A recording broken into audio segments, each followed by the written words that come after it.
BullsEye Happy Half Hour titled How to Be a Cybersecurity Hero. I'm Gina Kennedy Toney.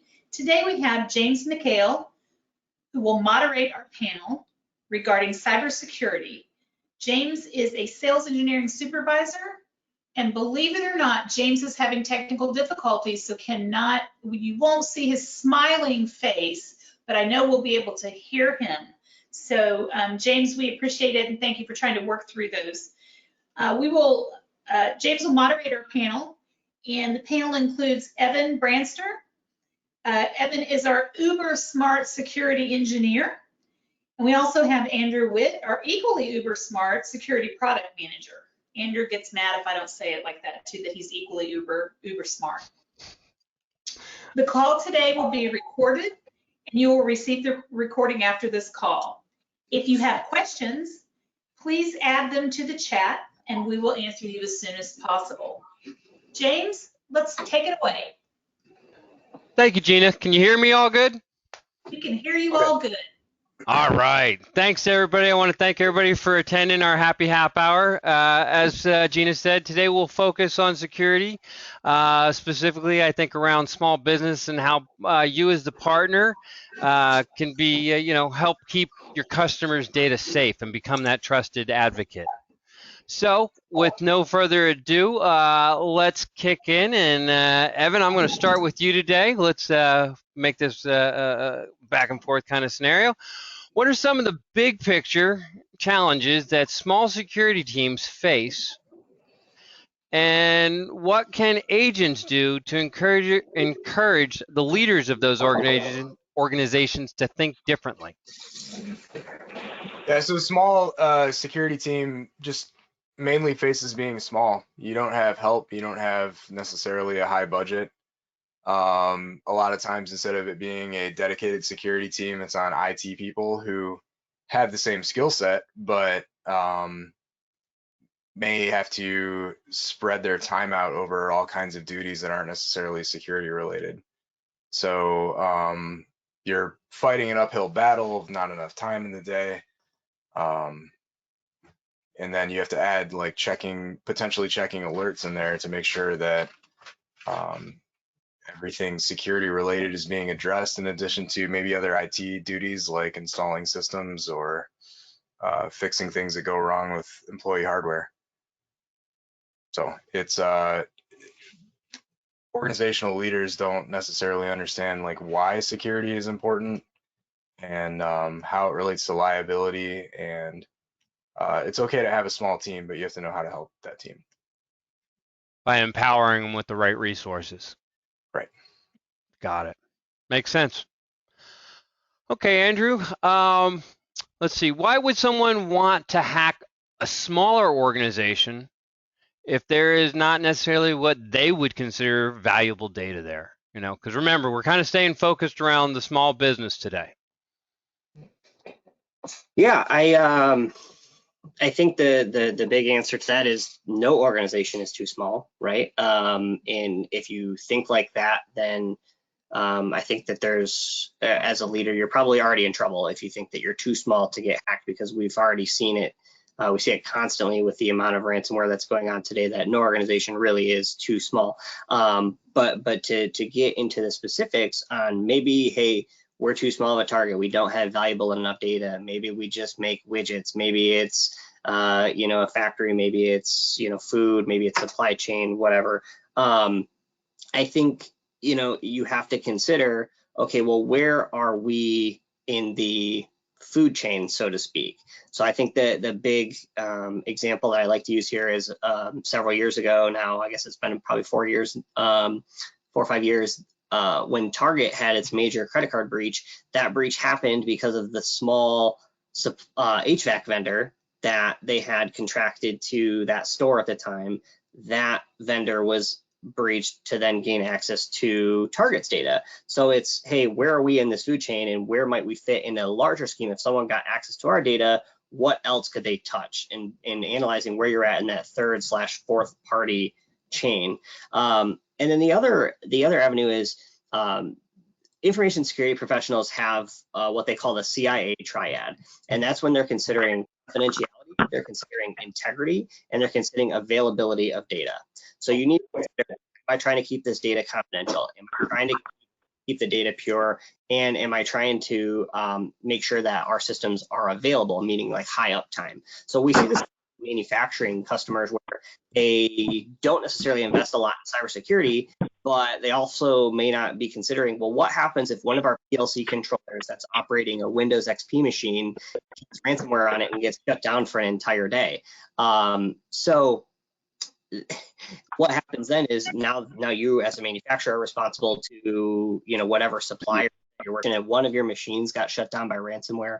What are the financial impacts that, stem from you being shut down for an entire day? What loss of business, cost, production, and then what fines you might face. So even if you may not think that you're this huge target, well, you might be, and you got to remember sometimes attackers are really, they just want to watch the world burn, and sometimes they just want to shut something down to shut it down, and that's kind of the scary part of cyber attacks. So realistically, Andrew, you've just given me several reasons why there is no such thing as too small. If that's the supply chain because you feed into something larger, or if it's just down to pure malicious. I mean, there's a range going on. Makes sense. All right, Evan, let me ask you this. How much security budget should a prospect plan to spend? I mean, what should they be looking at? What is that right amount? I mean, the commonly thrown around figure is 10% of what your ops expenses are. That's what the industry says. It seems to be a good amount. Why 10%? Yes, it's an expense. It doesn't really generate revenue to spend on security, but you may be protecting losses that just aren't purely financial. There's reputation is big. I mean, how would you even quantify what that's worth? But yeah, some companies think of security as insurance. Maybe they don't want to spend on it. Nobody likes spending money on insurance until you've had to use it and it was there for you. So, but yeah, it's you should spend on security and then hope you don't get hacked anyways, just because you spent the money. And as Andrew is saying, when it comes to reputation, you don't want to be part of that supply chain attack. You don't want to be the now like infamous, I mean, I don't know their name, but the infamous HVAC vendor that took down Target. So that's your reputation on the line, and what is that worth? Right. And getting those decision makers at those companies to somewhat understand that there's a cost to this. If you don't, the cost is much higher. If you don't invest up front. So completely. Andrew, let me go back to you here. We'll play a little ping pong, giving everybody a break. What can customers do to best effect or get the best bang for the buck? Because always in the smaller guy, they don't always, there was smaller staff, smaller budgets. How do they get the best bang for their buck if they're going to spend that money? Yeah, no, that's a great question, right? Because the smaller organizations tend to typically have smaller IT teams and smaller security teams, right? And if that's your customers, you want to help drive the thought process of, okay, let's say we do get the budget, and we have budget set aside to grow and mature this program. How are we going to spend that money? So first, it's determining: are we going to hire more people?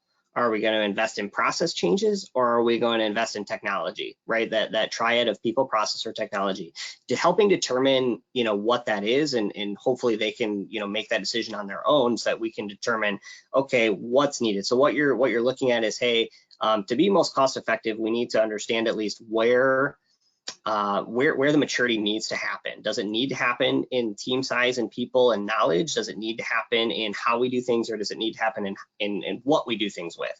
So that's kind of step one. And then once you figure out from like a technology perspective, so I think I'll focus on that for the sake of this conversation, is once you determine, hey, we want to spend money on technology to improve our security, you're going to want to be looking for tools that that they help you sift through the nonsense. They are generating valuable alerts, and when they are generating alerts, there's not a lot of them to do with anyway, and you know that the ones that come up are of high priority. So a tool that is tuned very easily is a big one. Tools that are plugged in across the stack, and I make that distinction because some tools they have one job and that's all they do. Well, some tools can feed off that, they can piggyback off that, they can plug in multiple directions and generate alerts from all these different areas. So like an orchestrator, for instance. But so having tools that do that and have create this sort of synchrony across your security stack is easily the most bang for your buck.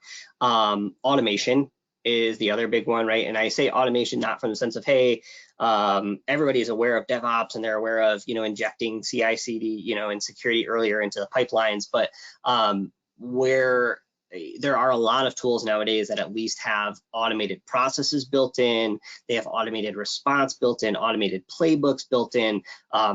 There's tools like that BullsEye has invested in internally, and also ones that we help our customers with are those high value products that embrace those level of automation to get the most bang for the buck. And then, just once again, I think the biggest thing here is trying to analyze and find the places where you can get the most synchronization across the entire technology stack. Good. Makes sense. Really does. And that all starts, by talking with your trusted advisors to kind of figure out how you start that whole process. So good. Evan, if a company does not have a security specific budget, what are some creative ways they might be able to change that? Some questions they may ask their leadership, how, they can kind of start to grease the wheels and get them thinking in the right direction. Yeah, I mean, you can either get higher budget or you can get better systems with maybe the same budget. Hopefully when contracts are up, they can replace tools, but how to get more budget? Sometimes that's questions around due diligence and risk. Who would be to blame for a cybersecurity incident? A lot of times you can not only get hacked, but if you're liable for something that happened to your customers, you can get sued. And if it's a question of, are you at fault, you could easily lose. So around due diligence, the question is, do you know what your gaps are? Do you have a plan to fix them? Knowing something that is vulnerable and not doing anything about it will probably cost when it comes to conversations of liability, especially like in a courtroom.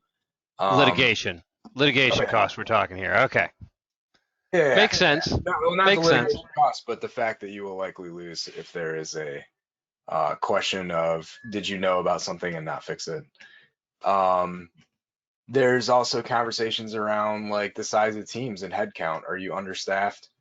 Or is your staff under-tooled? Do you have something that's, kind of one thing that is a common complaint among small teams is alert fatigue. So your system might send you everything it possibly alerts about, or everything that gets logged into it, and then there's no priority or anything. So, treating. So they end up ignoring it. Yeah, you end up ignoring it. It's way too much, so it can't possibly be important. If you have tools that cost in the same realm of what you might be using now, get something that has an AI and can prioritize that for you. Okay.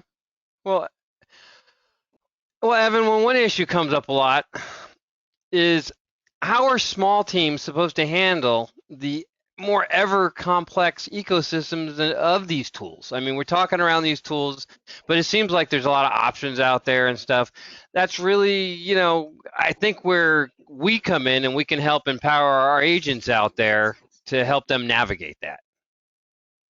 Yeah. So like I was just saying, you want a system that not only alerts you to the problems, but handles the alerts for you in the first place. So up front, maybe it's saying informational alerts don't need to go to your email or to your cell phone. So that's something you can find in your once or twice a day, like look through the console, not something that's gonna blow up your phone and your whole team's email. So that's number one. You want to have the more systems you can have in one portal, the better. So you can either, that might mean a SIM that integrates APIs from your other tools. That might mean you buy from the same brand when it comes to your security stack in the first place. You can get, your endpoint software from the same vendor as your firewall, and then they'll not only play nice, but you can check on them from the same website. You want things that are easy to configure if you have a small team. So something that, or not only easy to configure, but scalable if you have multiple locations. Let's say you have like a hub and spoke from your headquarters to all your sites. Something that's easy to do that, because that can be a huge lift if you have 100 locations. Yeah, even companies with dozens of locations can have small teams and make it work. So I'm hearing like simple interface, one easy interface. There's going to be lots of data points that could be coming in from firewalls and SIMs and these different logs, but I've got to be able to tie it into a single kind of pane of glass if I can, to make it easier to be able to manage this data information. Okay. Avoid swivel chair. If you've got alerts on, even if it's multiple browser tabs on your same screen, I mean, you're still like clicking around for stuff that's not talking to each other if that's how you've set up your system. The more you can integrate, the better. Makes sense. Andrew, what are some points of advice for a small team that may be looking to build a program or considering outsourcing? Is it better to build internally? Is it better to outsource? Is there some magic in between? Yeah, this is a great question, and it's a topic that in my past popped up a ton, and I've been fortunate enough to help organizations deal with this. Is building an internal program is hard.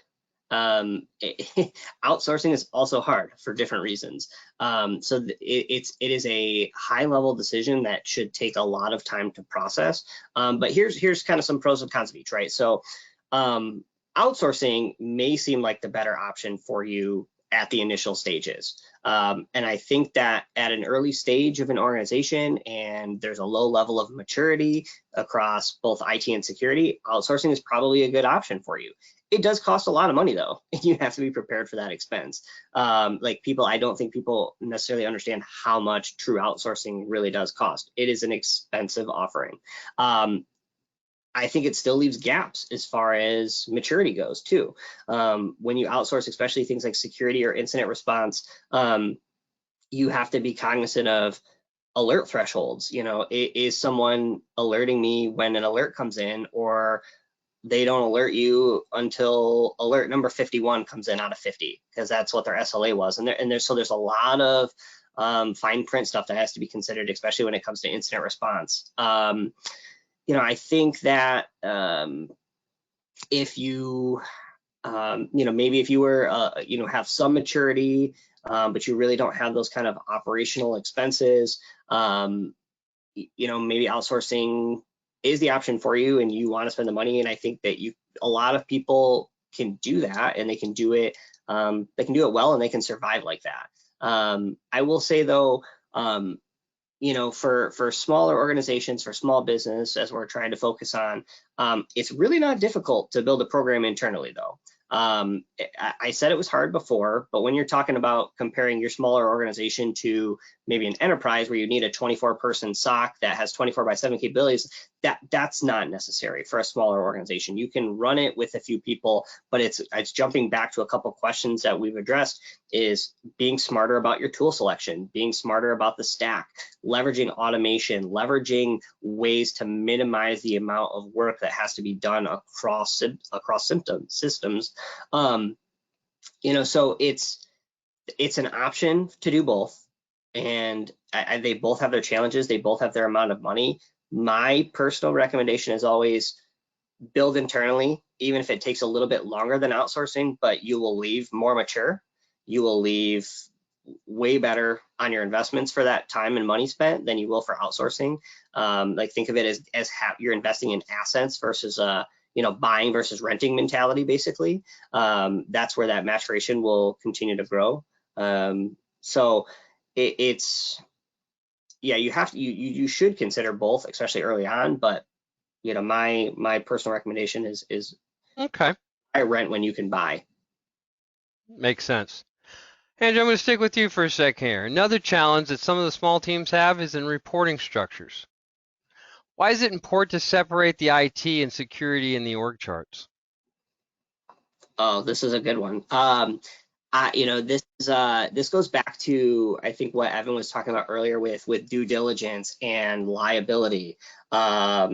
So they having IT and security be under the same org is you create this what's supposed to be a separation of duties and like a checks and balances approach to security. Is that a lot of smaller organizations specifically, and this happens all over the place, is that they have this we're really small and security is just it's an IT function. Well, that's part of the problem. Is security should not be viewed as just an IT function. Security is a business function. The way that I always tell people is how they should view security is an umbrella, and it's an umbrella that goes over the entire org chart. It goes over the entire organization, because everybody's impacted when a breach actually occurs. Finance, legal, IT, the business user who probably got compromised and led to the breach happening in the first place, the operations, everybody's involved. So we need to stop thinking about it as an IT function. And the best way to do that is to actually separate security staff from the IT staff so that they can do their job of ensuring that the organization is secure and protected. And when you have this kind of linear of like IT security feeding into IT, sometimes IT, which is traditionally more focused on keeping the lights on and operationalizing the business and making sure that there's high availability for the services that we operate on, security says we need to make sure that that's secure. And sometimes, security is not about saying no, it's about saying yes, but, right? Can we do this? Yes, but we need to do it this way to make sure that it's secure. And sometimes there's that conflict of interest. If they're within the same organ, it can create conflict. The more conflict you have, it's more friction, it's more problems, and it keeps you away from reaching that next level of maturity as far as cybersecurity goes. That makes a lot of sense. All right, guys, let's see here. What are some key takeaways for organizations that they can take away from this webinar? Actually, I should ask first, did we even get any questions from anybody that came in from the outside? You've got one there, Jim. Okay. Let's see here.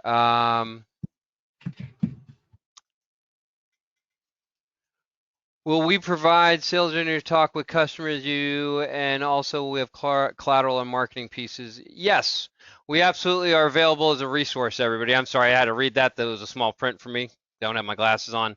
But yes, we are available. The SEs are here to help and to be your resources. We also can bring in the bigger guns if we need subject matter experts to dive even a little bit deeper, but we do it all the time.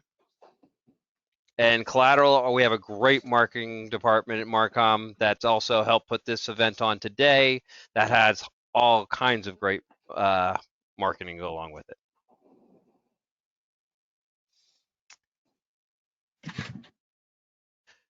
Maybe if I could even get Gina unmuted, we could let her chime in. There we go. Or maybe I'm being muted on purpose. Who knows? Uh-oh. Off Yes, to you, Gina. we have a full library of sales collateral. We even go down to questions you can ask your customer, kind of those questions that will uncover their pain points, if they need your help. It's certainly right now in this market, it is certainly low-hanging fruit, and we're seeing a lot of requests from our partners for bringing in customers who really just need to understand what they need and how we can help. So If you have a channel manager, please reach out to them for information. We'll be sending out a little bit of information after this call. You can also go to our website under partners and contact your channel manager. It has a channel map that will tell you who your channel manager is in that area, and we'll be happy to send out information. And always, you can just go to our website. We do have a section on security. And that's all I have to say. I think we're getting close to time. Guys, Oh, I'm going to give Andrew, do we have enough time to give Andrew and Evan in the last statement, leave them with thoughts? Can I jump in and say something real quick? Also, Andrew and Evan have both written articles, blogs that are on our website that are very, very, very good, that show, expertise in the security area, and, some things that you can read also that will help you. And with that, I really will be quiet. And Evan and Andrew, please feel free to wrap up if you have anything else. Yeah, I appreciate the plug for the hard work we put into those blogs. True passion projects, actually. No, there's some really good info on all of those. So I think my last thought here, and where I always kind of like to leave it is, especially from a channel, from a sales perspective, a lot of my background was in enterprise security related sales. Is you want to be viewed as a trusted advisor to your customer, and we want to help do that. We want to be the go-to source to ensure that both we and you as an agent are tooled properly to have these discussions. We think that we have the resources to be able to do that, but obviously further conversations can be had. But our goal, especially with these type of sessions, is to empower and to help with some stuff that can just really help make you look like an expert, in order to have the customers trust us with their sensitive projects that relate to security. Evan? Yeah, I had earlier sort of a different view about outsourcing too that I wanted to just quickly touch on. When you outsource to a managed security service provider, they have already scaled themselves to offer you something at a reasonable price. Because when you talk about doing it yourself, it's not just like buying the equipment. It's really like staffing the people who are at an advanced enough technical level to do that for you. And while outsourcing seems expensive, when you compare it to the salaries of not just like one person, but let's say a small company probably needs 3 or 4 people, you can get an MSSP for probably cheaper than 4 salaries. So frequently cheaper than 1 salary, which is what makes that attractive. So if you do have customers that are small, don't even know where to start, we can help with that. Good words. Okay, guys, I'm going to wrap up by saying this. Make sure your customers are not an easy target. Make sure they are doing their due diligence and help them reduce their liabilities. With that, I appreciate everybody's time and look forward to seeing you on the next one. Cool. Thanks for having us. Thanks.